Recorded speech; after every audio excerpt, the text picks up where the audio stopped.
Là où le temps s'arrête, on parle souvent du centre d'un trou noir. Mais en réalité, il n'existe pas. À l'intérieur d'un trou noir, quelque chose de plus étrange encore se produit.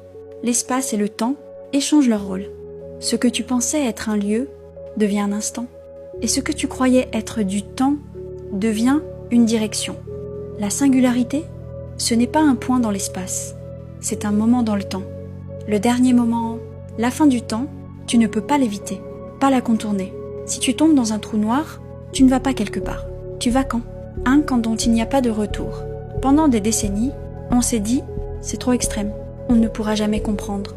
La singularité restait un mystère, un mur contre lequel la physique se brisait. Mais un jour, un détail a tout changé. Le vrai problème n'était être pas la singularité, mais l'horizon, là où tout commence.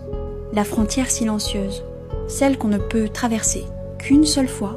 Et c'est là, à cette limite invisible, que l'univers cache ses plus grands secrets.